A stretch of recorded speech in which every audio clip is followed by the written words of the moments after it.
Cita Waga, syair ke-37. Cerita terjadinya syair ini dalam kisah Samharakita-tera. Suatu hari tinggallah di Sawati seorang biku senior yang bernama Samharakita.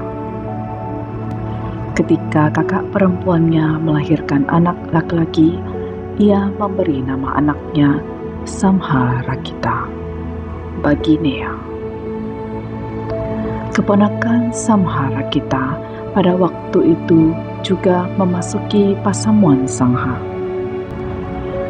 Ketika biku muda tinggal di suatu wihara desa, ia diberi 2 buah jubah dan ia bermaksud memberikan 1 jubah kepada pamannya, Samharakita-tera.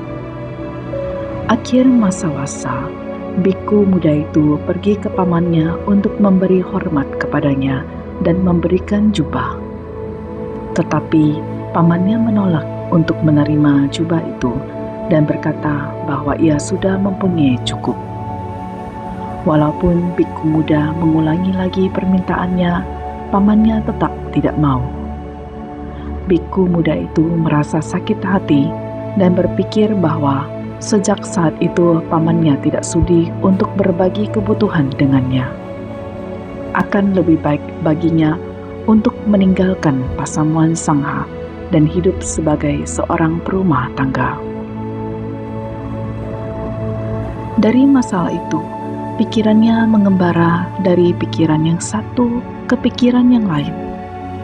Ia berpikir bahwa setelah meninggalkan pasamuan sangha, ia akan menjual jubahnya dan membeli seekor kambing betina.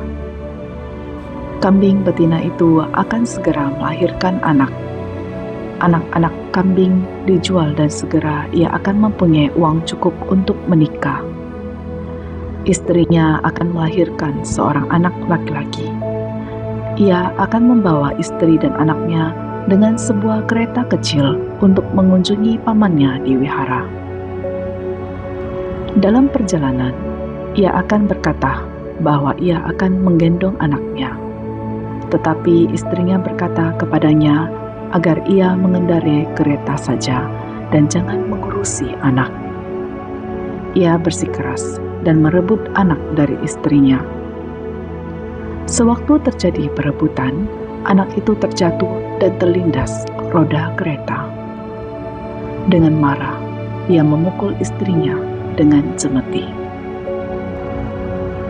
Pada saat itu, ia membelakangi pamannya dengan memegang kipas daun palm dan ia dengan tidak sengaja memukul kepala pamannya dengan kipasnya.